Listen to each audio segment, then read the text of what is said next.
Hey everyone, this is DeathClock1637, and I'll be presenting you a guide on Diablo 3 and the basics of the game. So it's going to be a bit of a long video, and I'm going to be sort of dividing this as best I can into topics. So I'm going to be just going over some general settings. Then I'll be moving into keybinds, game settings, which is the different modes, the towns, going over some hotkeys.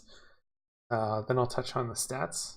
I'll look at also damage and toughness and just give you a brief overview of the skills from the monk's perspective, and just sort of, again, hash over the topic without touching every single class, because I could spend forever doing it.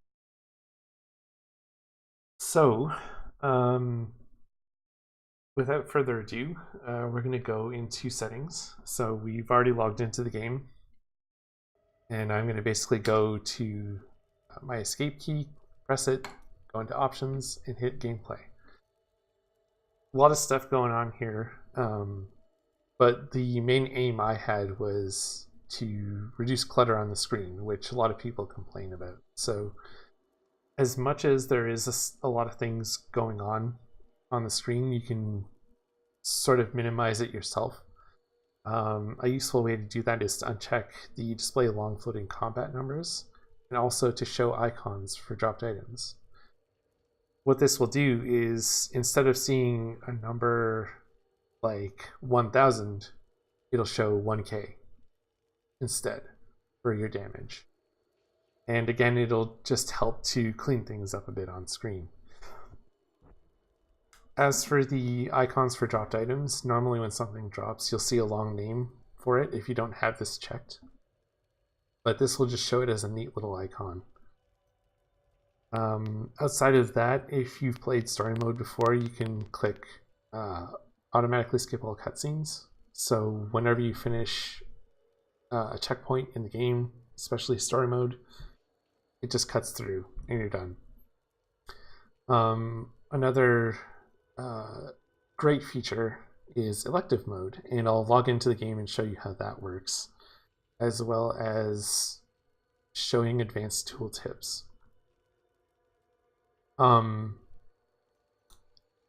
So that's mainly the things you can do for the interface and HUD, and there's also things you can do about with just showing things for 10 seconds, or just general push to show, or just even not even having that enabled.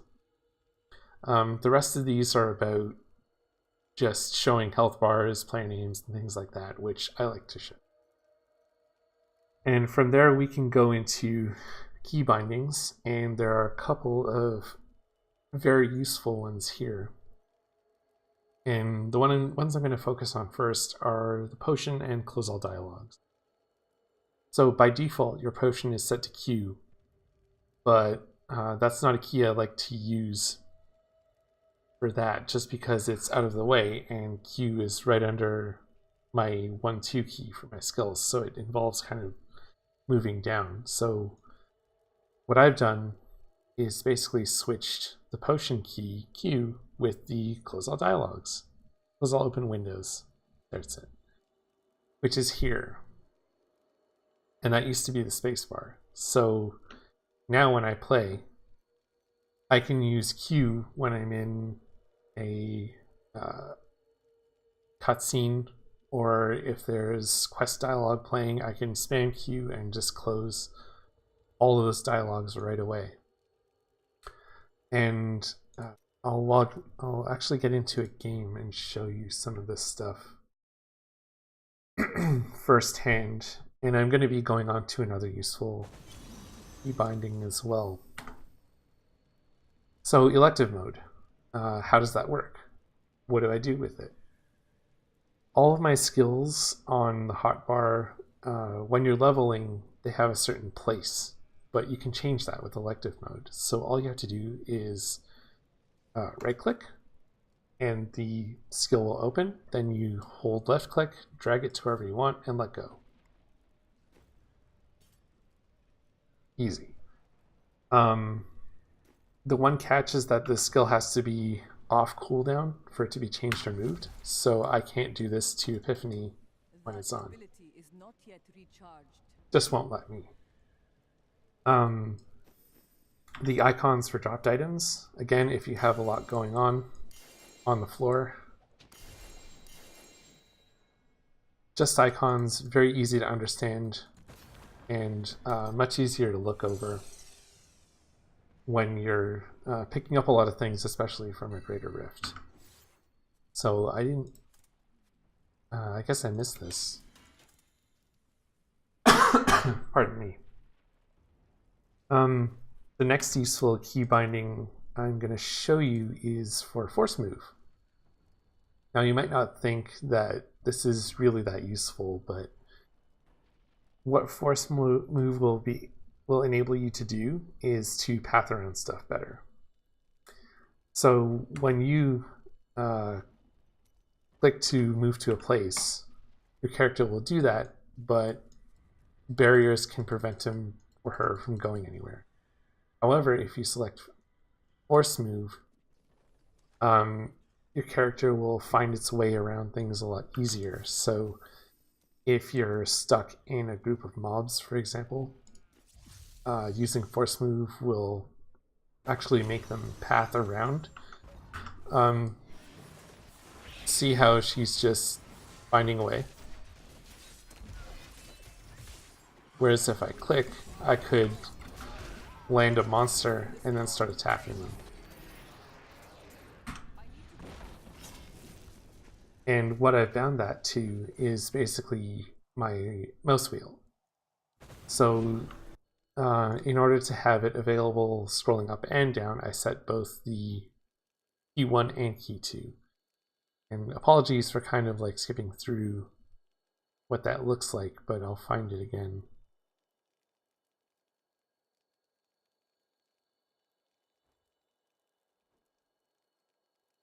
Yeah, that's force standstill. And here's the potion button I was talking about, and then force move. So mouse wheel up, mouse wheel down.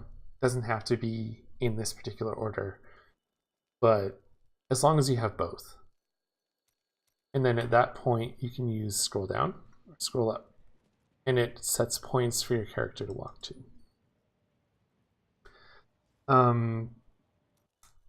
I'm going to exit the game also for a second to discuss the game modes.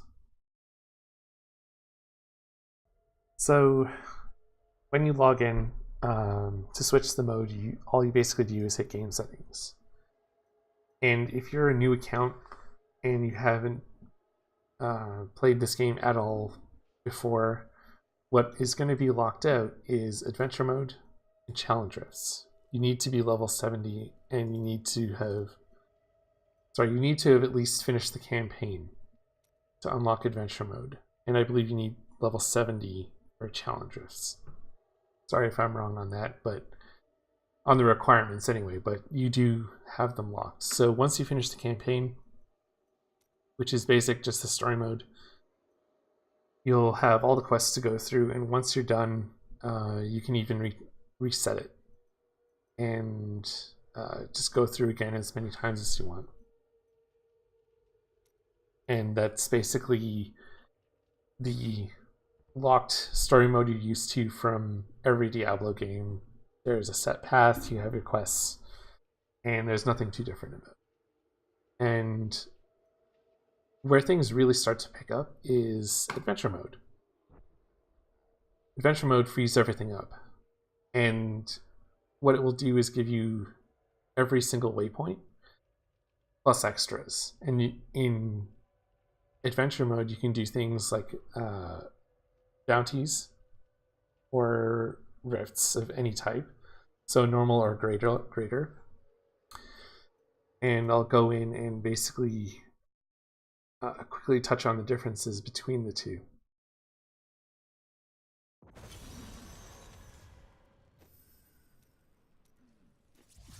So you might be thinking, what is a rift?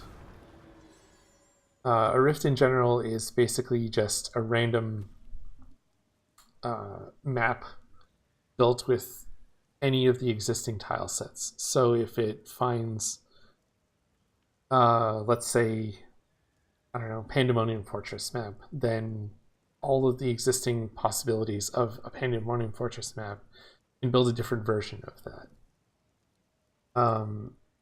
Nephilim Rift you can open for free. You don't need a key or anything, and that's fine. And then there's a Greater Rift, which you can open with a key from a normal rift. And to unlock Greater Rifts, you have to be level 70. And that's something I'll go into a little more detail on in a second. But there is a great resource on d3resource.com/journey to take you through your journey. Again, something I'll get to in a bit. And on the main website, you can see a difficulty overview, and that will give you the drop rates for everything in more detail. So you might be asking, when do these Greater Rift keys drop? Normally they drop a little later, but I believe you do have a chance at level 70 of finding them. It's just very low. Let me just double check that. Go to D3 resource, I'll go overview. I'll look at the Greater Rift key. Yes, okay, you do get one in normal. You just have to be level 70. It's fine. Good, all well and done. And Greater Rifts scale infinitely, so they can go far past the game's difficulty. And whether you're on normal or Torment 13, it doesn't change the difficulty of the Greater Rift. So from Torment 13, I can open a Greater Rift 1,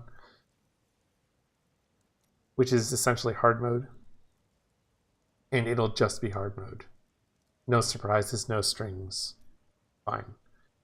And you can see their equivalents in here, where it's starts off roughly every few Greater Rift levels, but once you get past around Torment 6, then it starts jumping every 5 is equal. Starts jumping Torment difficulties every 5 Greater Rift levels. So you can do Torment 6 and go slightly more difficult than that on level 26. And the most you can unlock in a single completion, supposing you've done it fast enough, is 3 levels. So if I did 25 in 3 minutes or whatever, I could only get up to 28. The only other way to unlock a tier higher is if you happen to get gear on Torment 6 and someone gave you some endgame gear and you said, oh, I can do T10. Then all you'd have to do is go into T10, complete a normal rift, and it would unlock the equivalent here if it wasn't locked before, and then you wouldn't have to use all those keys to get there. That's it.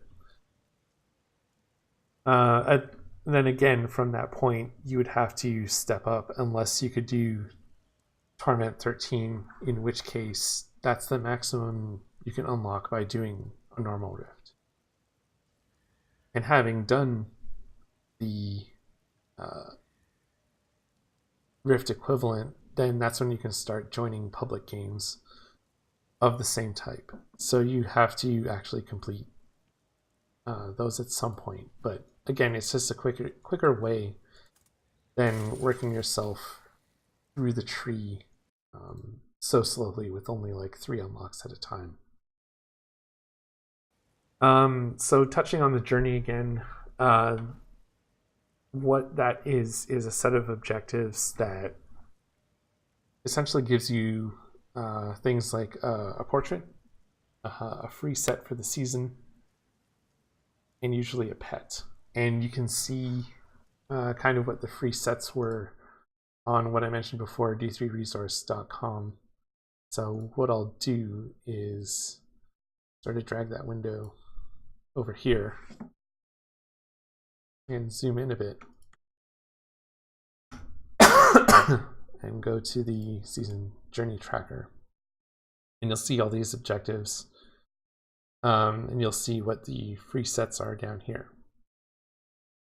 So generally, chapter 1 is just that sort of like freebie chapter, and you don't get anything from it, but you get pieces from chapters 2 through 4. So that is something to definitely note. Change it back to 100%. Set that mark, Firefox. Okay. So the journey, once you completed chapter 4, you get your items, your base portrait. That's fine. And if you want to go further than that, there are more objectives, and what you get from these are mostly portraits until, I believe, Destroyer, I want to say? Destroyer, Conqueror? How come it doesn't have it? So anyway, they give out free stash tabs, and I believe at Conqueror you can earn them, and you get up to 12, as you can see here. And then at the beginning of a season, you can buy them. And I'll just go through kind of a quick tip for the season journey at the end of the video, so it doesn't get too confusing. Pardon me. So just to back out of the game for a second, I'm going to look once again at the game modes. So in any of these, you have a bunch of options in any game mode. So in campaign, you can do things like Brawl, Key Warden, or Monster Slay in a public game, but in adventure mode you have more options that include rifts and bounties. And you can change any difficulty and do it however you like. I'm going to set back to private, and I save and close. So generally there's 2 ways you can play the game: softcore, which is what a lot of people play, and hardcore, which means you only get 1 life. And a lot of people kind of don't understand how hardcore generally works. So what happens is, because once you get your Paragon levels, they're basically there forever and account wide, at least in that mode. Everything you've earned on a softcore character or a hardcore character will always be there. And if you happen to need to make a new character, you can still create it at that same Paragon. It's fine. If your character dies, essentially what happens is everything that your character was wearing is deleted. So everything in any one of the 13 gear slots would be gone, including everything here. Gold stays, materials stay, and anything in your stash tabs. All completely safe in that regard. It's just, again, that you only have 1 life. So basically, you just need to be more careful. So where am I now? I discussed modes. Oh, email noise. Great. So I discussed modes. Haven't gone into artisans yet. I looked at key bindings. You can find additional ones just by looking in the menu and playing around. I was going to go over some common ones, just some like small hotkeys, but I don't think that will necessarily be useful, especially if you're just starting out, because there's going to be a lot to absorb. So I've done general settings, large cursor, which, if again I hadn't touched, that is out in video. You can give yourself a bigger cursor to make it more obvious, and it glows.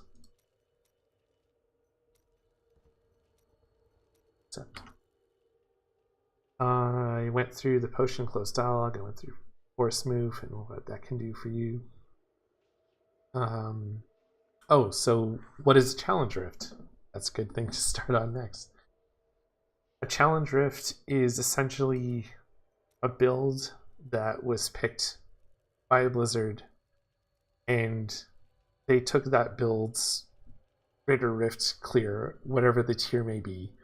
Usually it's around 45 to 55, and snapshotted the whole thing. So all of the monster placement that they had, all of the pylons that were there, the maps all stays the same. The only kind of random factor in a challenge rift, which can also be done publicly, up to 4 players, is the globe spawns. So what they weren't able to or can't snapshot is basically where the progress globes land. And once you start a challenge rift, you basically get little things you can practice on as well on the sides, just to get a sense of your build. And another thing you may not know is elective mode is enabled in a challenge rift. So you can move the skills around, but you can't change what they are.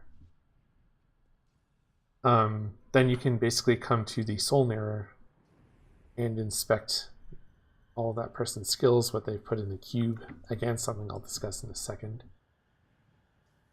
And basically go in and do it, and then when you're done, talk to Adira. If you've gotten a lower time than the preset one, then you get a bounty bag, and it has a lot of useful materials in it as well as gold. So I'm going to back out and basically go back to adventure. And now I'll go into the game and talk more about just adventure mode as a whole.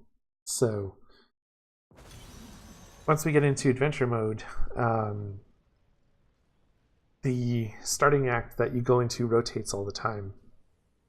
So I'm going to talk a bit to kind of what the map means and sort of what you can get from it. So we have our town. We have what's his name? Brother Malachi, the healer. Whenever you talk to him, he heals you to full health. We have Miriam, we have Covetous Shen, and we have our blacksmith. These 3 artisans, when you create a new character, like in a season, they all start at level 0, and you can upgrade them with gold. You can get them up to level 10, and then for the jeweler and the blacksmith, you need a death's breath each to go past level 10, but for the mystic, you can just use gold and get her up to level 12. What did these levels do on the artisans? Well, basically, they gave you more things you can craft. So for the blacksmith, it opens up tiers of gear. For the artisan, what it lets you do is enchant and transmogrify higher level stuff. So you won't be able to do anything to a level 70 item right away. You have to upgrade her. And all the dyes are available here. So you can change your stats in this portion. You can change the look in this portion of most of your gear, except your belt, your bracers, your rings and amulet. But everything else is fair game. And you can assign a dye, again, to most of your gear except, once again, belt, bracers, and all the jewelry. Those are the invisible pieces that really don't show up anywhere on your character. So in the jeweler, what we can do is combine gems, and you can find recipes by doing bounties. You can forge jewelry here, rings and amulets.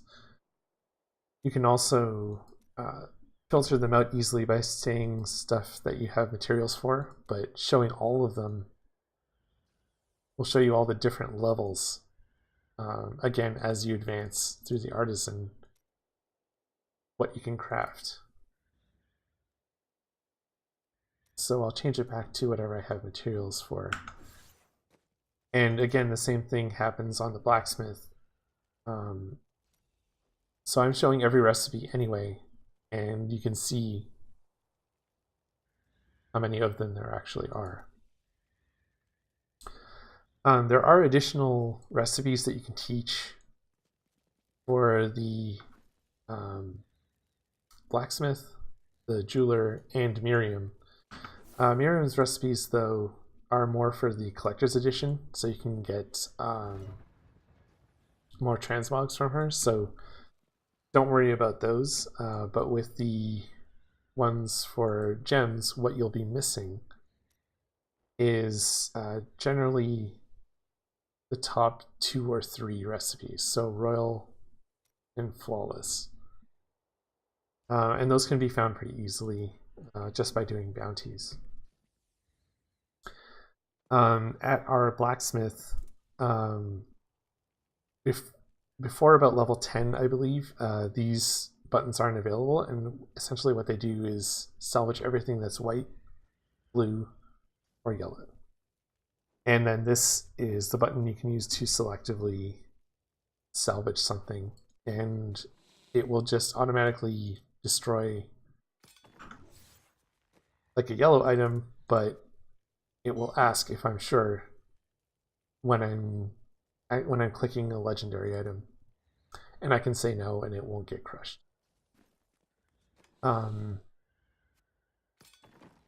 There are certain circumstances where these buttons will not work. Generally, if you've rolled a stat on a yellow item, it won't be auto-salvaged, it will stay. So if I take this ring and I say I want to roll the cooldown off of it for, I don't know, let's put area damage. I'm not going to be using this ring, but can't be clicked. Whereas if I buy something, might be the same condition. Yeah, if I buy something, also it can't be auto-salvaged or salvaged at all. But in this case, I can just click the item and salvage it that way. So I'll put this ring back. One thing you can do with the purchased items that does make them a bit useful is upgrade them. So the next thing I'll get into is the cube and bounties. So they kind of tie in together. To view all the types of materials you have, it used to be that you needed to store them in your stash, but now you basically press I for your inventory and you click this icon. And essentially the materials are divided into categories. Bounty materials you get specifically from bounties. Crafting materials you find everywhere. Death's breaths only spawn after from level 61 and on. Before that, they can't be found. And Hellfire materials. That's what you get from doing Ubers. And I'll discuss those after bounties and the cube. So essentially, when you hover over what these are, it'll tell you where they can be obtained from. So you get Conjure and Runes from Act 1, and then it goes Act 2, 3, 4, and 5 respectively. Changing the difficulty changes how many items you get. How many items as in how many materials. So the maximum you can get is 16 from Torment 13, and I believe on normal you get 1, and I'll just double check that.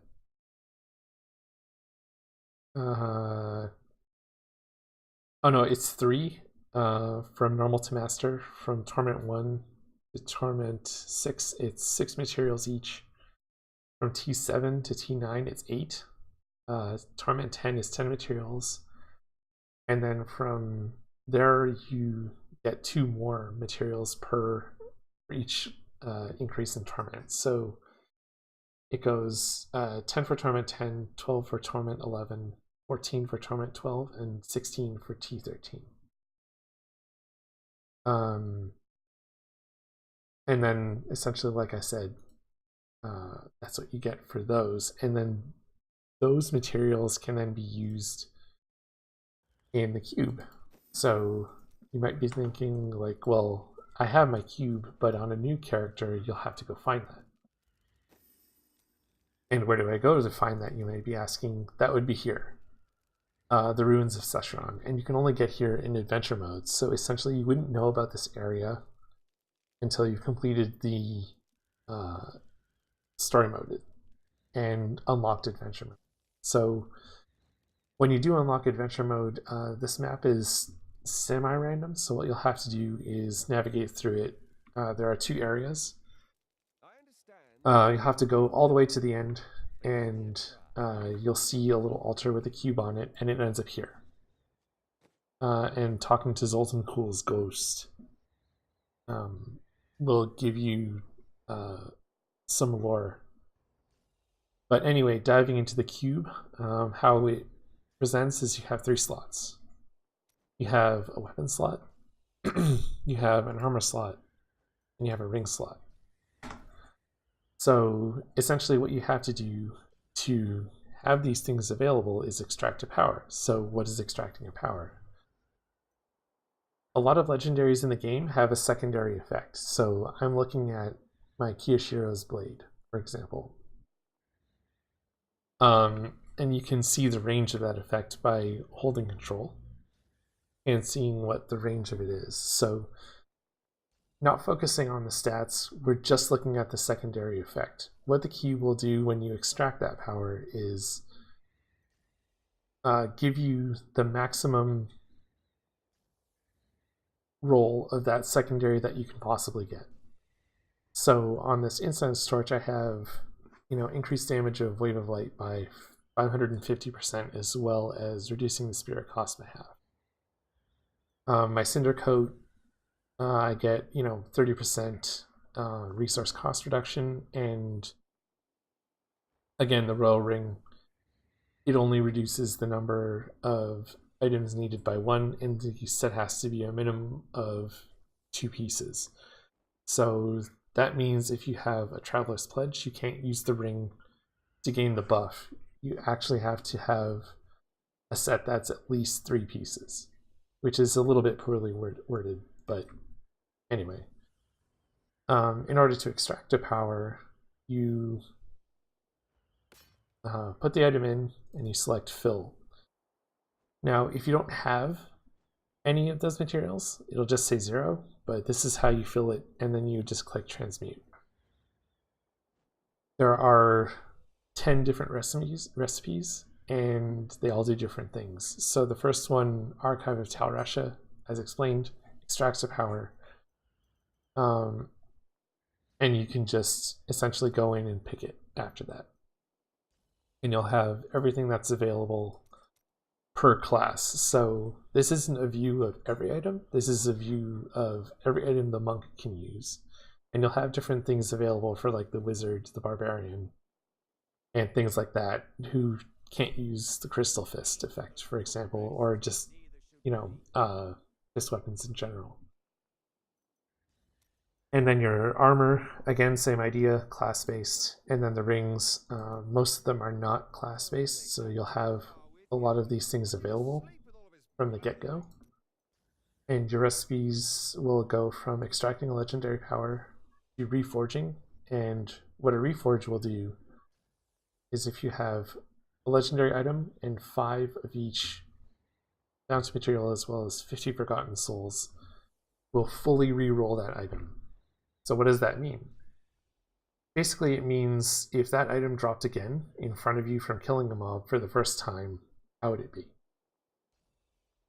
So I can re-roll everything on it and get fresh damage rolls, a fresh dexterity roll, vitality, and another stat.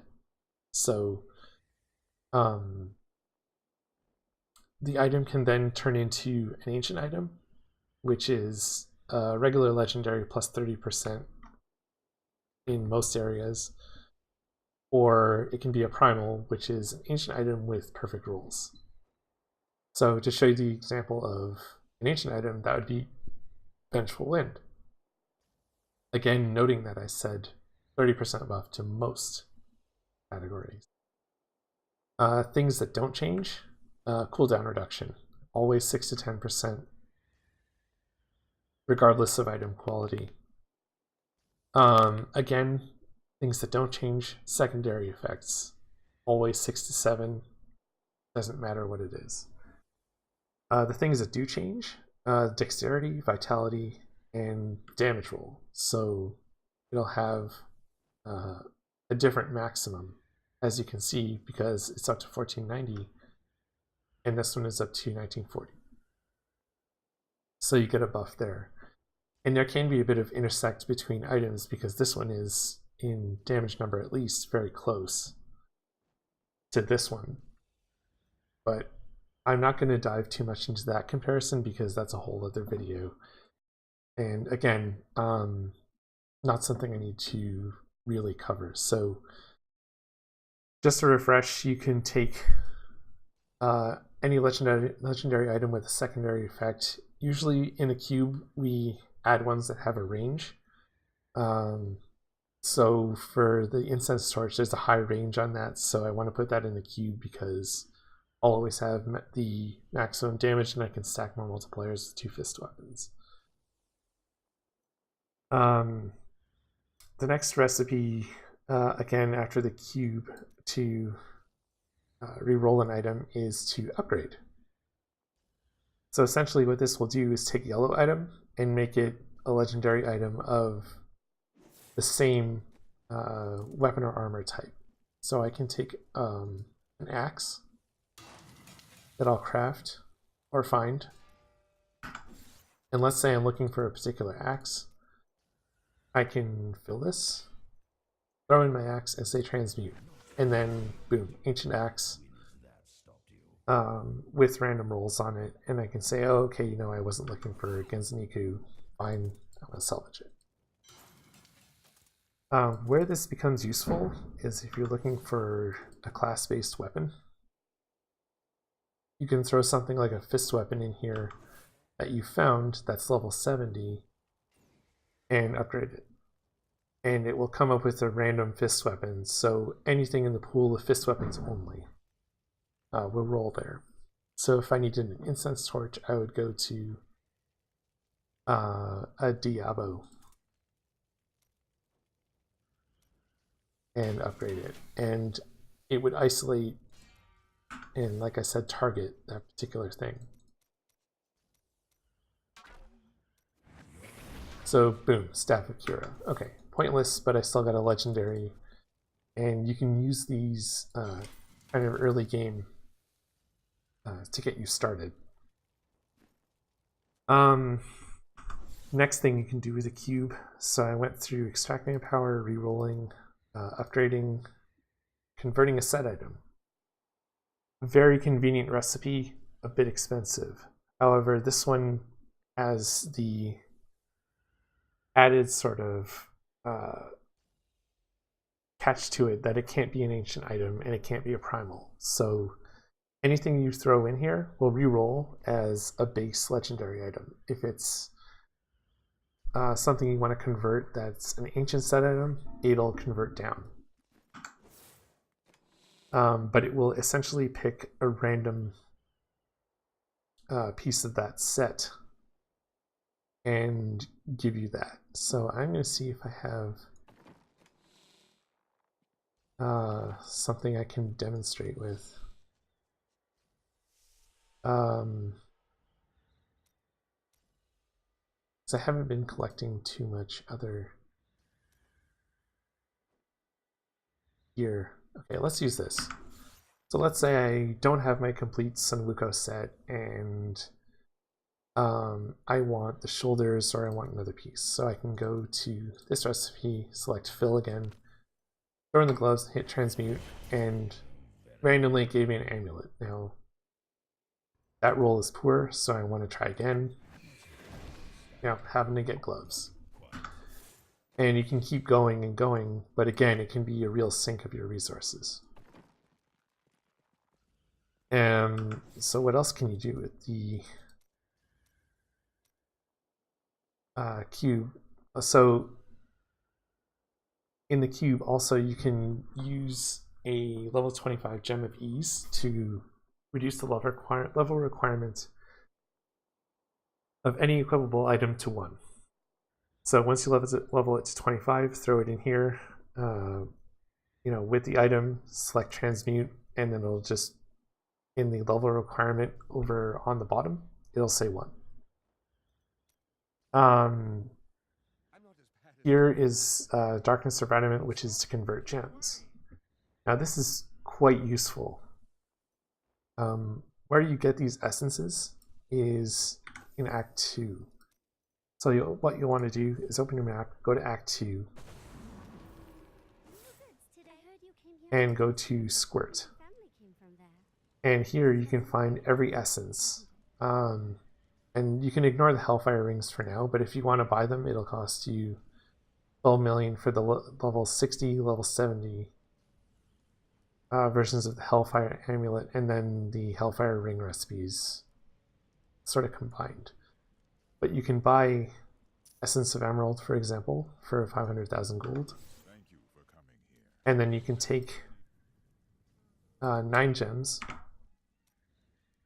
of any quality, bring it to the cube, toss it in there because you don't need to be at that page, and select transmute, and all of a sudden you have emeralds. You can convert any gem to any gem, but you can't use it. You can't reuse it on the same thing, so you can't put emeralds on emeralds.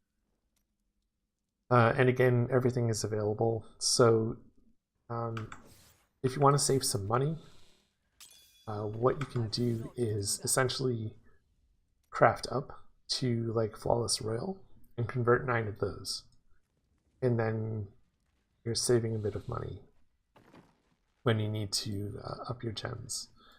But she's a very useful vendor. So we got past the gems. Yeah.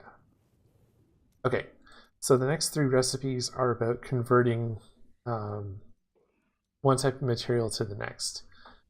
So essentially it takes 1 Death's Breath and 100 reusable parts to make those reusable parts either a set of the same number of veiled crystals or arcane dust. So you take the one you want to convert plus a white item, plus the item you want to get to is a better way to put it. So I'll find an example. So I'll go to Squirt the Peddler and say I want yellows.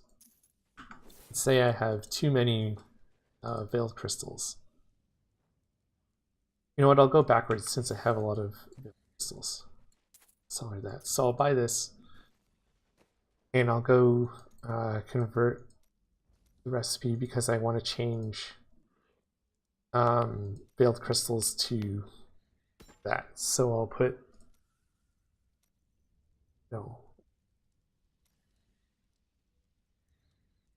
Death's Breath. So I want to put in my blue item. Yeah, so this is it. Okay, I was right. So I'm going to take 100 veil crystals and make it arcane dust.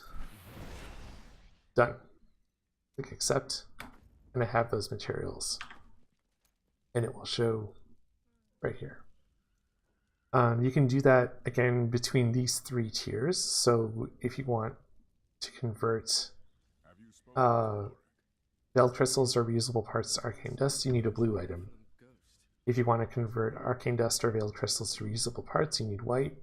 And then lastly, if you want to convert these 2 to a yellow, you need a rare item. You can't convert anything to Death's Breaths, and Forgotten Souls come from salvaged legendaries. The different qualities of items I mentioned before return different numbers of Forgotten Souls. Normal legendaries give you 1, Ancients give you 3, and Primal gives you 15. So that's an easy way to get a lot of Forgotten Souls. And for primals, you might be thinking, you've said this a whole bunch of times, how do I get them? Good question. What you have to do is, assuming you've completed all the other stuff I've talked about before in terms of completing story mode, unlocking adventure, reaching level 70, is to complete a Greater Rift 70 solo. And a lot of times there's questions about, what counts as completing it. Does that mean I can start the Rift and just stand there, or just reach it by doing Greater Rift 69? Well, the answer is no. Essentially, what you'll have to do is actually finish the Rift in under the given time, which is 15 minutes. And you have to get the bonus at the end. So you'll have to, again, do it in under 15 minutes. You'll have to do that, and then once you have primals unlocked, it's unlocked for all of softcore seasonal, and you'll have to do that again for hardcore seasonal, but it stays unlocked for every character you make after that. And you don't have to be in Greater Rift 70 plus content to find primals. You can actually find them lower than that in something like Torment 10 or 11, wherever you so choose to farm. And that can be a pretty huge benefit, since, again, you can get more Forgotten Souls if you happen to find an item that's, technically not good, and you'll know it's a primal after you identify it, and it will look like this. Pardon me. So it'll have a red border, and everything on it will be the maximum. And you might be thinking, well, what happens if I re-roll this? So if you take this to Miriam, you want to re-roll it, all you get is the highest rolls that those particular things can be, nothing lower. So if I want to roll, regen life per second, I would just roll it, and it would give me 10,000 straight up if it picked that from the possibilities. And to kind of show you the difference, I'll take these bracers, which don't have 6 crit chance on them, and re-roll it. So you can see what's available in every slot by highlighting it and clicking the question mark. So if you're ever curious about where something can appear, hit that and it'll give you the possibilities. But generally, when you re-roll something, you only get 2 selections. So I'm going to hit replace property, and obviously I only get 2 things out of this pool it picks twice. So I got life per hit within the range, pardon me, and crit chance again. I don't want either of these, so what I can do is select this and roll again. If I don't get something, it's fine, but I did. Choose that. And I can roll it again if I want to try for more. And instead of selecting a property, what you can do is just take it out, put it back in, and try again. Now, once you've re-rolled the slot, that's the only thing you can change from then on. So I can only change that particular thing, and it can end up lower on a normal legendary item. So I rolled that to 5.5 crit chance, and I want to leave it. I'm done. Every reroll does cost gold and materials. As you can see here, it shows you kind of what's going on. And the thing you're going to have the most trouble with is Death's Breaths, especially early game. So be very careful with that. And if you have to reroll something in the early game that you kind of want to try out, don't go past 1 or 2, because again, it stacks pretty quickly. So yeah, so we can craft whatever our blacksmith. We can repair our gear, gems and rings at the jeweler. I've gone over a stash. Oh, what I haven't touched is the wardrobe. Or, sorry, the armory. Wardrobe is actually over here. And that will let you check out all the things you have in terms of wings, pets, portrait frames, and pennants, which I'm not going to go into detail about in this video because that's just a much wider topic. So, the armory, what does it do? It's another thing you can go to right beside your stash, and what it will do is save the builds you have. Now, the main thing to note here is that you have to click save when you change something. It does not automatically do that.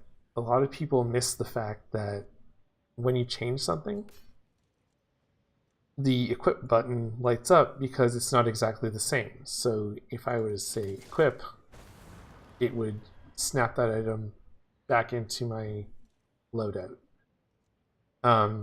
You can't just go here and it'll save it. You actually have to go in and click save. It'll say, are you sure? And you can call this whatever you want.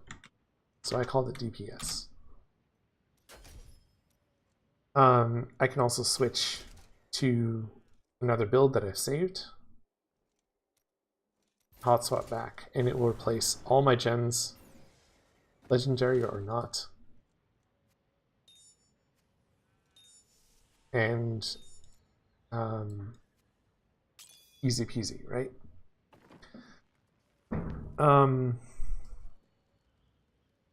So we've gone through the wardrobe, we've gone through the cube, artisans, the stash.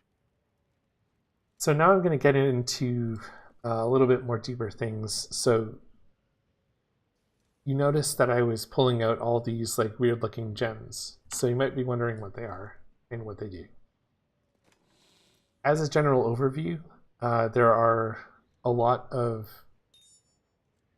different types of gems that do things from give you damage buffs to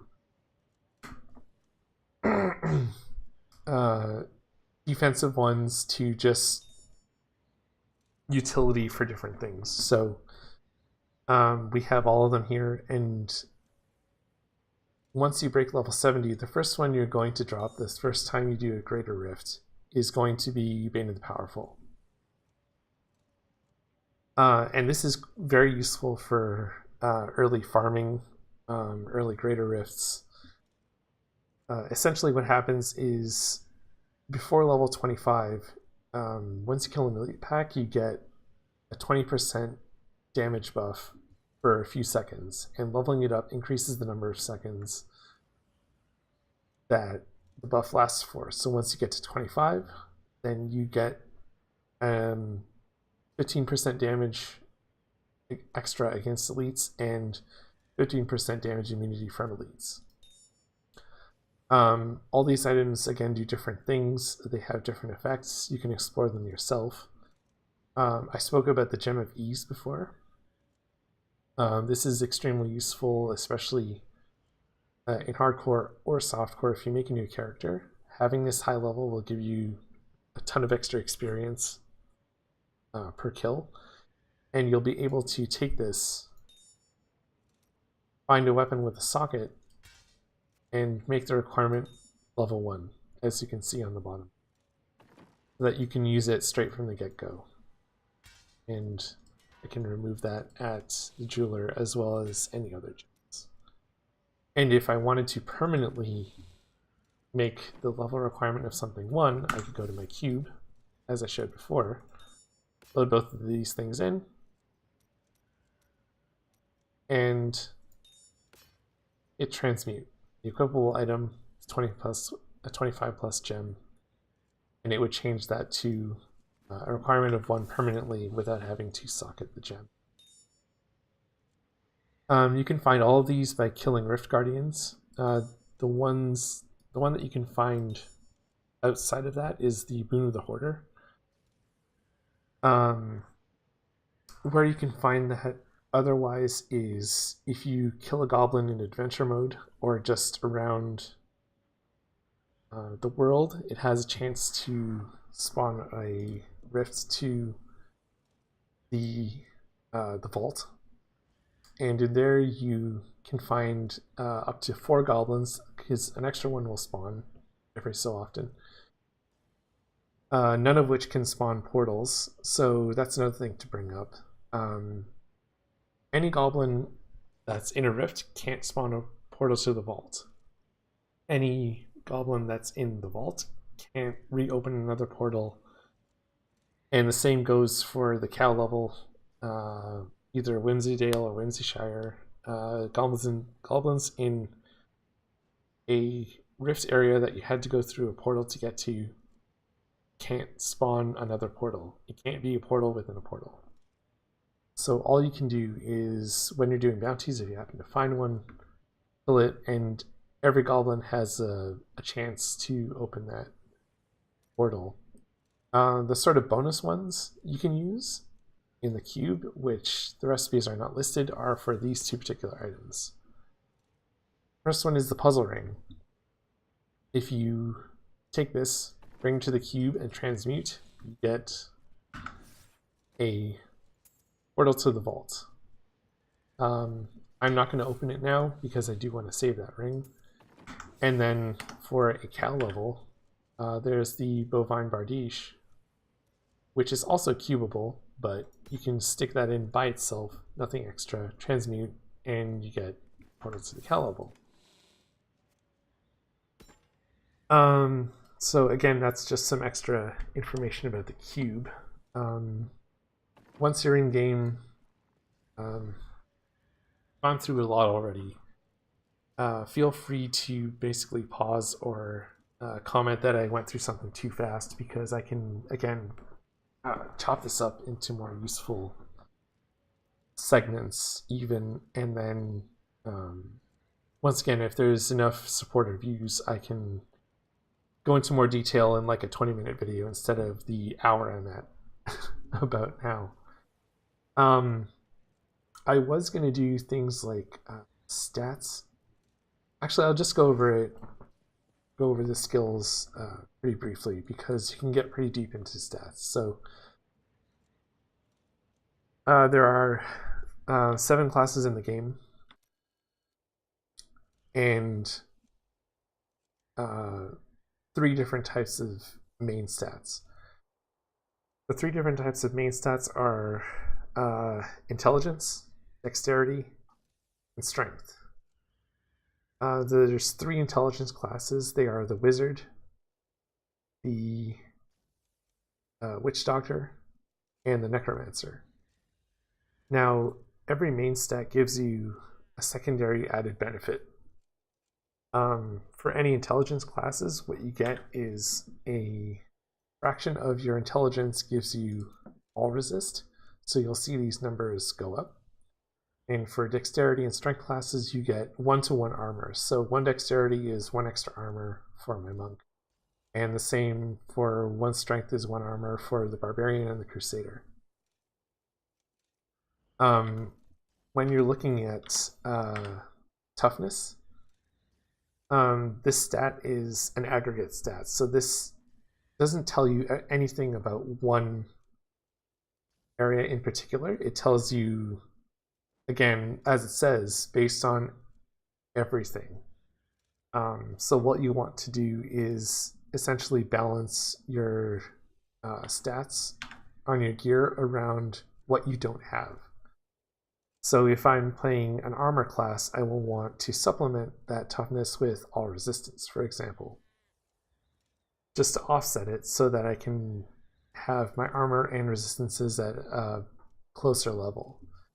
For an intelligence class, you don't need that all resistance roll as much, because you'll be more concerned with the amount of armor that you have, because it isn't automatically rewarded to you. Another aggregate stat is recovery. This is everything in terms of as listed here. So that includes your health and your resource recovery. And that, again, will just sort of rate the whole number of recovery based on everything, and it doesn't tell you that much. You'll actually have to dig through your details to see a little more sort of what it's about. And as for damage, this is an average. There are things that this damage does not take into account.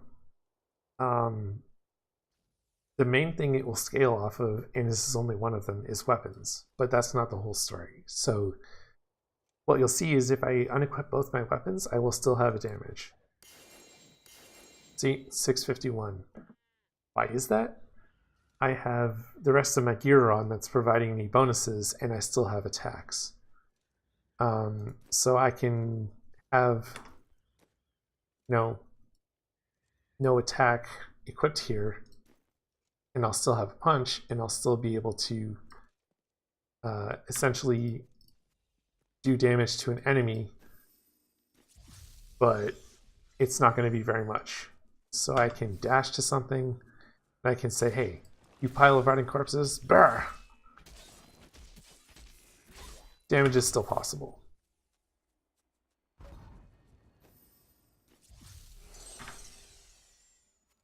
So I'm going to re-equip my weapons, and then at that point, if I had nothing, no skill here, it would change to just a generic melee attack. But I want my Mystic Allied.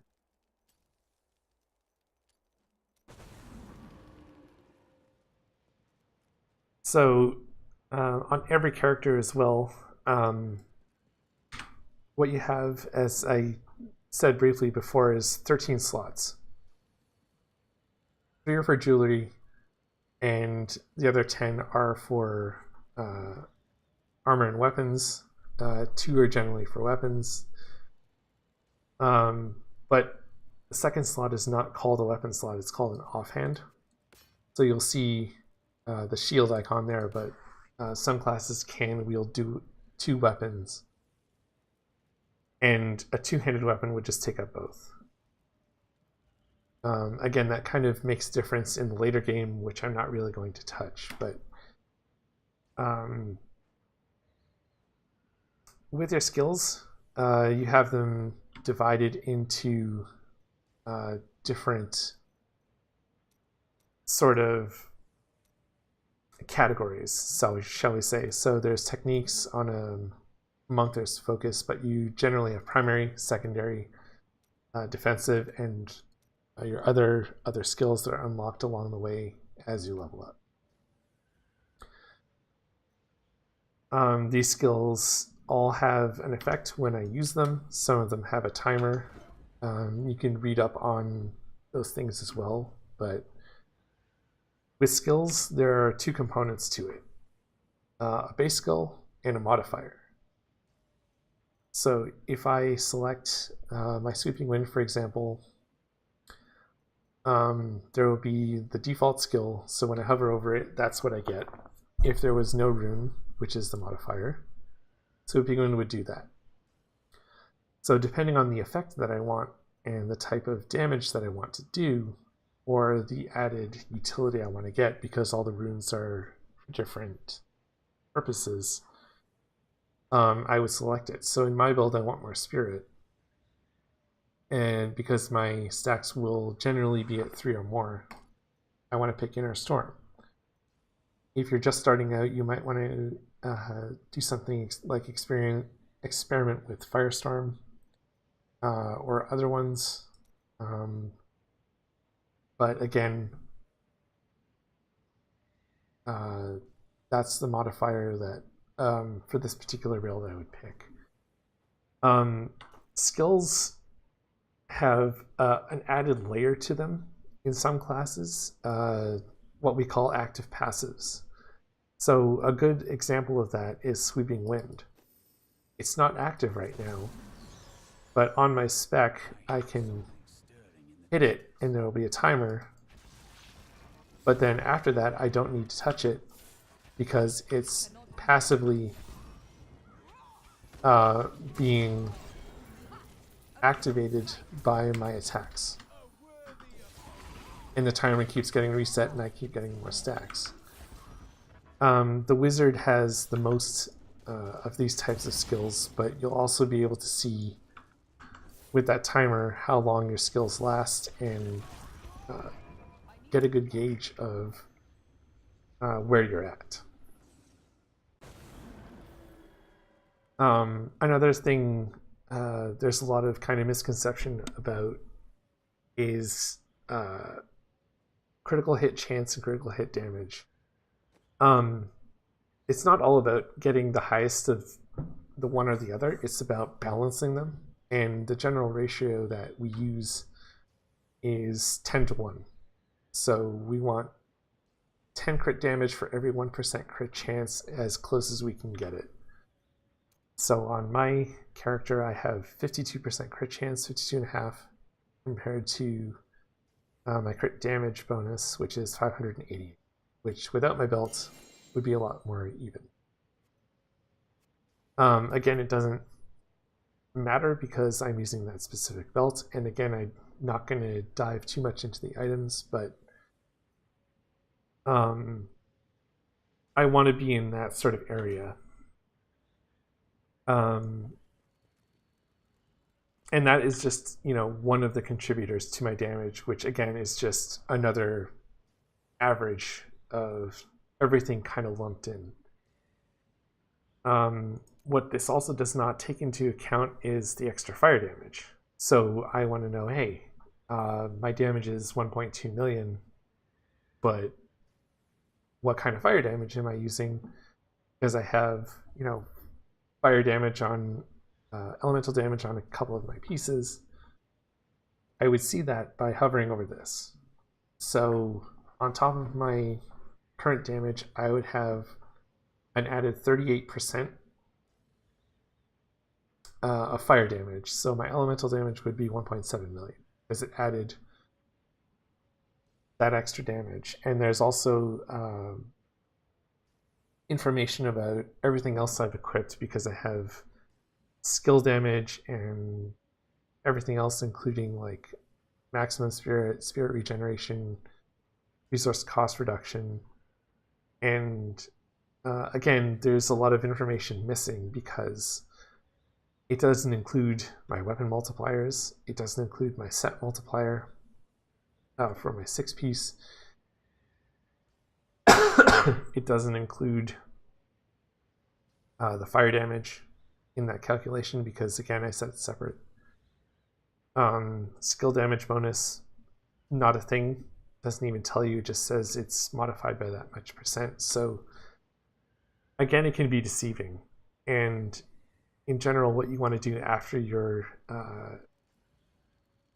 critical hit damage and things like that is a bit settled is you'll notice that pushing into the end game, there are a lot of different skills you can build around, and you'll see when you start picking up legendaries what they do, and those multipliers will help you sort of get to a spot where you're doing a lot of damage, and it doesn't necessarily have to be the same as mine. You can still do Torment 10 with a damage lower than this if you have, good items.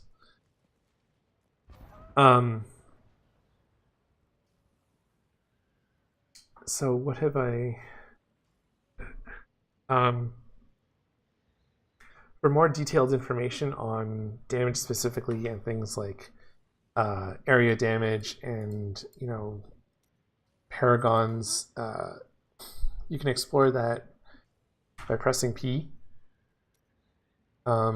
Just as an overview, there's different tabs here. The core, offensive, defensive, and utility. Everything in these last 3 tabs has a maximum of 50 points. And in the core tab, the only things that max out at 50 are movement speed and spirit. Dexterity and vitality have no maximum. Each 1 paragon point will give you 5 extra of your main stat, be that, as I said before, dex, intelligence, or strength. So how do you max these out? that happens after Paragon 800. So you should have enough points at that point to put 50 in every category that has 50 points. So all of these can be maxed out depending on sort of what you need. Again, that's just kind of a base overview. I know it was kind of a slog, but I did go through a lot, and forgive me for being a little fast, but this video is now over an hour and 10 minutes. I'll try to put time markers in the video, but I hope you enjoyed it. I hope there was nothing I missed, because I've been rambling on for a lot of long time. And again, thanks for sticking it out. I stream on Twitch 3 days a week. You can find me at twitch.tv/deathclock1637. I'm on Tuesday to Thursday from 9 p.m. Eastern Time. Sometimes those are modified, but anyway, thanks for sticking it out. I'll try again, like I said, to edit and add more sort of time splits, but hope to see you at my stream. Hope I covered enough, and if there's something I managed to skip over, let me know in the comments, and I hope to see you later. So peace out and happy rifting.